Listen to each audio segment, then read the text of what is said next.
है कि कैबिनेट की ब्रीफिंग सर खुद ही करेंगे और मैं डिप्टी सीएम साहबान और माननीय मंत्रीगणों का स्वागत करते हुए मैं निवेदन करूंगा माननीय मुख्यमंत्री जी से कि सर अपना जो है मित्रों आशीर्वचन देना चाहिए। उत्तर प्रदेश कैबिनेट की आज ये पहली बैठक है जो राजधानी से बाहर हो रही है और इसके लिए हम लोगों ने प्रयागराज की धरती को चुना है। मैं इस अवसर पर कैबिनेट के इस ऐतिहासिक बैठक में जिन मुद्दों पर चर्चा हुई है उन मुद्दों को आप सबके सामने से पहले रखूं। मैं सबसे पहले आप सबका हृदय से स्वागत करता हूं। आप सबका अभिनंदन करता हूं कि आप लोगों ने प्रयागराज कुंभ को जिस तरीके से एक सकारात्मक नजरिया रखते हुए दुनिया के सामने प्रस्तुत किया है वह सचमुच सराहनीय है, अभिनंदनीय है। अपनी व्यक्तिगत समस्याओं को झेलते हुए, जूझते हुए आपने जिस प्रकार की शानदार प्रस्तुतिकरण कुंभ का दुनिया के सामने किया है वह सचमुच उसने प्रयागराज कुंभ को एक अलौकिक और एक यूनिक इवेंट के रूप में दुनिया के सामने प्रस्तुत किया है। अनेक कारणों से प्रयागराज का कुंभ इस बार अद्भुत है और इसके लिए हम सबसे पहले अपने आदरणीय प्रधानमंत्री जी का आभार व्यक्त करना चाहेंगे कि जिन्होंने गंगा पूजा से, मां गंगा की पूजा से कुंभ की शुरुआत की थी, जिनके प्रयास से कुंभ को मानवता की मूर्त सांस्कृतिक धरोहर के रूप में मान्यता मिली, जिनके प्रयास से एक वैश्विक मान्यता इस कुंभ को प्राप्त हुई है और दुनिया के 70 से अधिक देशों के राजदूतों ने प्रयागराज में आकर के अपनी अपनी राष्ट्र ध्वजा को कुंभ में स्थापित किया है। हम आदरणीय प्रधानमंत्री जी का अभिनंदन इस बात को लेकर भी करना चाहेंगे कि लगभग 450 वर्षों के लंबे कालखंड के बाद अक्षय वट का दर्शन करने का सौभाग्य श्रद्धालुओं को प्राप्त हो रहा है और स्वच्छ भारत मिशन के अंतर्गत जहां एक स्वच्छ कुंभ का संदेश देने में हम लोग सफल हो पा रहे हैं, वहीं मां गंगा के प्रति आदरणीय प्रधानमंत्री जी की जो आस्था है उस आस्था का परिणाम आज यहां पर देखने को मिल रहा है कि गंगा जी की अविरलता, गंगा जी की निर्मलता, यह नमामि गंगे परियोजना की परिश्रम आदरणीय प्रधानमंत्री जी के दूरदृष्टिता के कारण इस रूप में देखने को मिल रहा है। कैसे परिवर्तन होता है हम स्वयं देख सकते हैं कि पिछले कुंभ में मॉरिशस के प्रधानमंत्री जी यहां आए थे, लेकिन जिस आस्था के साथ आए थे, गंदगी देख करके संगम के तट पर गए थे, लेकिन हिम्मत नहीं हुई थी कि वे आचमन भी कर पाए। और 6 साल के अंतराल में क्या परिवर्तन लाया जा सकता है। इस बार मॉरिशस के माननीय प्रधानमंत्री जी आए, संगम में स्नान किए, 3000 से अधिक अप्रवासी भारतीय भी आए, उन्होंने संगम में स्नान किया। 71 देशों के राजदूत भी आए, उन्होंने इस अद्भुत घटना को कि कैसे स्वतःस्फूर्त भाव के साथ एक टाउनशिप बसती है, इस नजारे को देखा है। आदरणीय प्रधानमंत्री जी का और भारत सरकार का जो सकारात्मक सहयोग और मार्गदर्शन इसके लिए मिला है, उसके लिए उनका अभिनंदन करते हैं, आभार व्यक्त करते हैं। हम प्रयागराज में हैं तो स्वाभाविक रूप से आज की हमारी कैबिनेट का केंद्र बिंदु भी प्रयागराज ही था। कुंभ के इस आयोजन में पहली बार हम लोगों ने प्रयास किया कि जिस प्रयागराज में कुंभ का आयोजन होगा, मानवता का सबसे बड़ा आध्यात्मिक और सांस्कृतिक समागम होगा, उस प्रयागराज के बुनियादी ढांचागत विकास के दृष्टि से कुछ तो किया जाना चाहिए। हमारे पास समय कम था, लेकिन फिर भी हमारी टीम ने, सभी विभागों ने अपने अपने स्तर पर अपने कार्य को युद्ध स्तर पर आगे बढ़ाया। आज वह आपके सामने प्रयागराज का नजारा है। मुझसे ज्यादा आप जानते हैं, आप देख रहे हैं, आपने लिखा है, आपने इसको नजदीक से जाना है, समझा है। लेकिन आज हम लोगों ने एक फैसला कुछ और भी लिए हैं, और वे फैसले हैं खासतौर पर कि प्रयागराज की कनेक्टिविटी हम लोगों ने तय किया है। हमारी कैबिनेट ने एक सैद्धांतिक सहमति दी है कि हम उत्तर प्रदेश के पश्चिमी भाग को प्रयागराज से कैसे जोड़ेंगे। इसके लिए गंगा एक्सप्रेसवे, ये गंगा एक्सप्रेसवे यह मेरठ, अमरोहा, बुलंदशहर, बदायूं, शाहजहांपुर, फर्रुखाबाद, हरदोई, कन्नौज, उन्नाव, रायबरेली, प्रतापगढ़ होते हुए प्रयागराज तक आएगी। ये एक्सप्रेसवे जब बनेगा तो दुनिया का सबसे बड़ा एक्सप्रेसवे होगा। लगभग 600 किलोमीटर लंबा एक्सप्रेस होगा। इसमें 6,556 हेक्टेयर लैंड इस एक्सप्रेसवे में लगेगा। 4 लेन एक्सेस कंट्रोल एक्सप्रेस होगा जो एक्सपेंडेबल टू 6 लेन, यानी इसे हम 6 लेन तक बनाएंगे। ग्रीनफील्ड एक्सप्रेस होगा और इस पर लगभग 36,000 करोड़ रुपए इस एक्सप्रेस वे के पर लगने की संभावना है। आज हमारी कैबिनेट ने इसका एक सैद्धांतिक सहमति दी है कि इस पर कार्य होना चाहिए, जिससे प्रयागराज के लिए बेहतर कनेक्टिविटी पश्चिमी उत्तर प्रदेश की प्रयागराज के साथ हो सके। इसके साथ ही प्रयागराज को ध्यान में रख करके प्रयागराज भारद्वाज ऋषि का आश्रम और पार्क, इन सब को ध्यान में रख करके कुछ कार्य होने चाहिए थे। पार्क, आज मूर्ति, महर्षि भारद्वाज जी की मूर्ति लगने के बाद आपने उस पार्क की भव्यता को अपनी आंखों से देखा होगा, उसके सुंदरीकरण के कार्य को अपनी आंखों से देखा होगा। पहले में अब में काफी परिवर्तन हुआ है। हमारी सरकार ने तय की निर्णय लिया है कि पार्क के सुंदरीकरण की तर्ज पर ही महर्षि भारद्वाज के आश्रम की सुंदरीकरण, महर्षि भारद्वाज जिनके त्रेता युग में भी जिन्होंने प्रयागराज में विश्वविद्यालय की अपनी स्थापना करके यहां के लोगों को देश से कोने कोने से आने वाले जो भी स्नातक थे उनको यहां पर प्रशिक्षित करते थे, दीक्षा देते थे। शिक्षा और दीक्षा दोनों का कार्य उन्होंने यहां से किया था। वेदांत शास्त्र के विशेषज्ञ थे और कहा तो ये भी जाता है कि पुष्पक विमान भी महर्षि भारद्वाज की देन थी। उनके आश्रम के सुंदरीकरण के कार्य को भी हमारी सरकार ने लेने का निर्णय किया है। दूसरा, श्रृंगवेरपुर प्रयागराज से सटा हुआ एक प्रमुख तीर्थ स्थल है।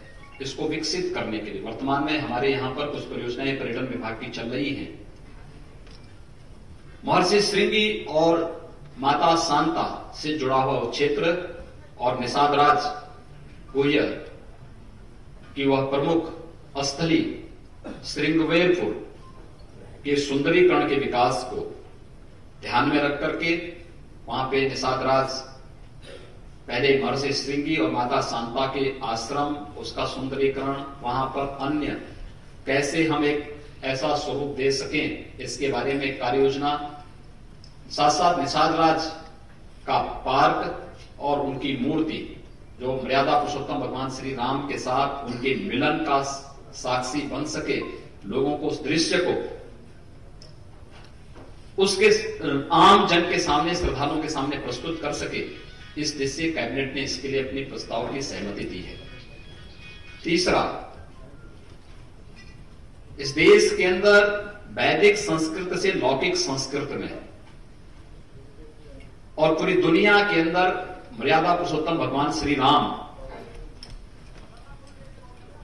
को अपनी रामायण के माध्यम से आम जन तक पहुंचाने वाले महर्षि वाल्मीकि के आश्रम जो प्रयागराज चित्रकूट के बीच पहाड़ी नामक स्थान पर है, वहां पर महर्षि वाल्मीकि की भव्य प्रतिमा, रामायण पर एक शोध संस्थान और उस आश्रम के सुंदरीकरण का प्रस्ताव यह कैबिनेट ने वहां के लिए पास किया है, जिस पर हम लोग आगे कार्य करेंगे।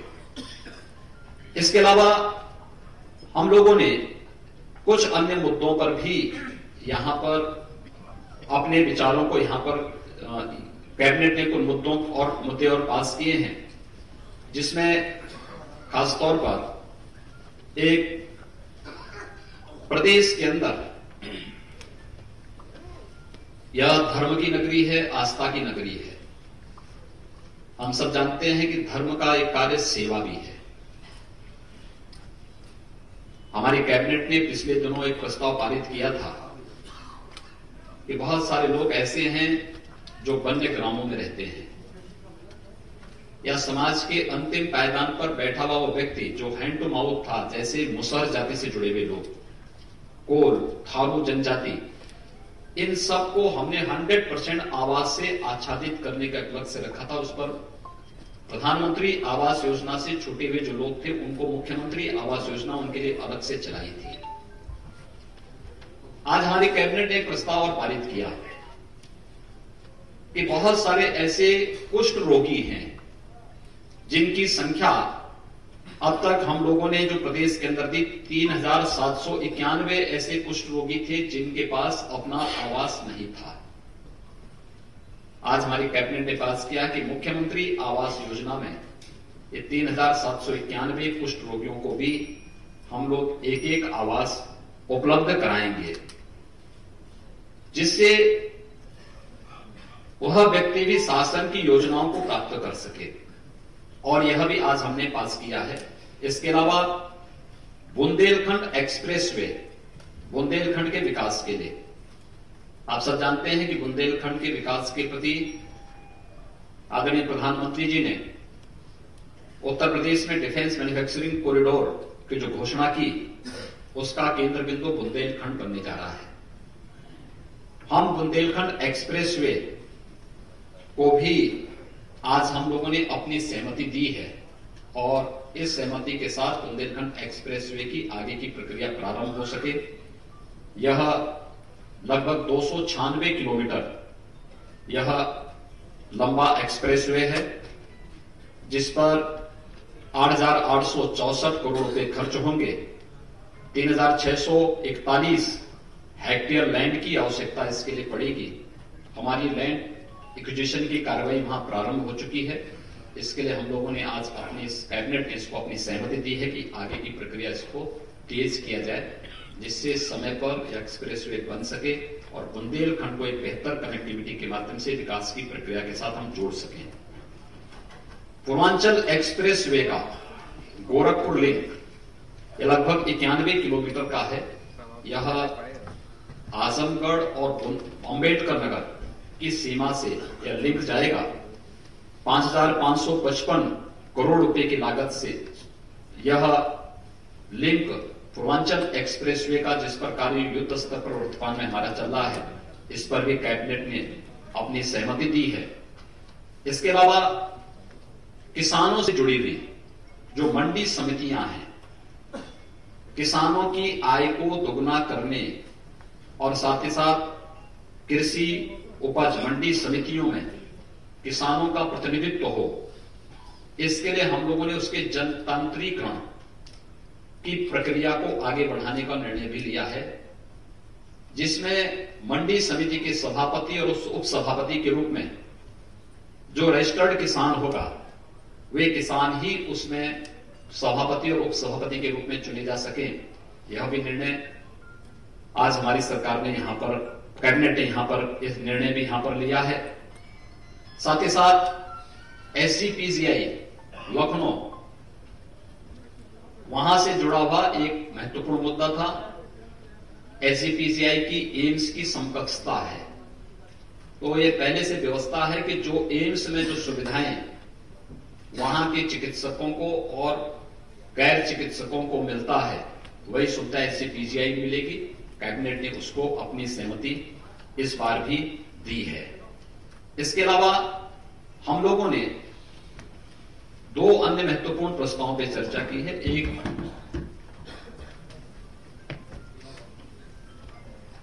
सर्जिकल स्ट्राइक पर एक फिल्म आई है उड़ी को हमने स्टेट GST SC/ST को माफ करने का निर्णय लिया है और राष्ट्रभक्ति पर आधारित वह फिल्म नौजवानों के अंदर, देश के आम नागरिक के अंदर राष्ट्रवाद की भावना पैदा कर सके, इस दिशा से उसको SC/ST से मुक्ति, क्योंकि GST का दो भाग हैं, हम केवल स्टेट का ही GST माफ कर सकते हैं। हमने इस बात को आज यहां पर इस बात का निर्णय लिया है कि अधिक से अधिक युवा उसको देख सके, अधिक से अधिक सैनिक, पूर्व सैनिक उसको देख सकें। देश के शौर्य पराक्रम का प्रतीक है, तो SC/ST से हमने उसको मुक्त करने का प्रस्ताव भी इसके साथ यहां पर किया है। और साथ साथ कैबिनेट ने NDA के पूर्व कन्वीनर, देश के पूर्व रक्षा मंत्री और पूर्व रेल मंत्री माननीय श्री जॉर्ज फर्नांडिस के प्रति अपनी विनम्र श्रद्धांजलि भी एक प्रस्ताव यह भी पारित किया है। यह प्रस्ताव भी हमारी कैबिनेट ने पास किया है। ये मुख्य रूप से कैबिनेट से जुड़े हुए प्रस्ताव थे। मित्रों, आप सबने जो सकारात्मक सहयोग पूरे कुंभ के आयोजन के दिशा से अब तक दिया है, आगे भी इस प्रक्रिया को इसी सकारात्मकता के साथ हम आगे बढ़ा सकेंगे। मैं आप सबके सकारात्मक सहयोग के लिए आप सबको एक बार आपका अभिनंदन करता हूं। मैं जानता हूं आप क्या प्रश्न पूछेंगे, मैं उससे पहले ही बता दे रहा हूं कि आज भारत सरकार ने सुप्रीम कोर्ट में जो अर्जी लगाई है, मैंने सुबह ही कह दिया कि हम उसका अभिनंदन करते हैं और देश के सौहार्द के लिए मुझे लगता है कि यह कदम आवश्यक था। मैं और हमारी पूरी सरकार इस पूरे निर्णय का हृदय से स्वागत करता है। प्रयागराज हमारी आस्था का प्रतीक है। मैंने अलग से कुछ नहीं किया है। जो जिसका प्रयागराज हकदार था, प्रयागराज को वह दिया गया है। प्रयागराज पर कृपा नहीं की, प्रयागराज ने हम पर कृपा की है कि हमें यह सौभाग्य दिया है।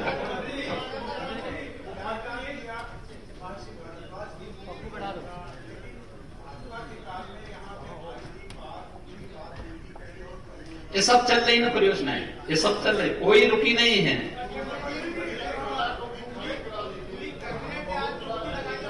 अरे जा रहे हैं अभी। अरे आप ऐसे रोकेंगे? कामना प्रयागराज से एक ही कामना है कि देश सुख और समृद्धि की ओर जिस तेजी के साथ बढ़ा है, ये यशस्वी नेतृत्व इस देश को इसी प्रकार से एक नई गति देकर के इस देश के प्रत्येक नागरिक के जीवन में खुशहाली ला सकें, इसी कामना के साथ हम लोग यहाँ आए हैं। माननीय मुख्यमंत्री जी ने भोज भी आयोजित किया है। मैं सभी अपने प्रेस के प्रतिनिधियों से निवेदन करूंगा कि आप कृपया दोपहर के भोजन। तो ये इस वक्त की बड़ी खबर है। प्रयागराज कुंभ से सीधे योगी आदित्यनाथ कैबिनेट की बैठक के बाद प्रेस को संबोधित कर रहे थे और भारत समाचार के जरिए आप देख सकते हैं कौन कौन से फैसले लिए हैं और सुन भी सकते हैं। सबसे पहली बात तो यूपी में पूरी फिल्म जो है वो टैक्स फ्री हो गई है।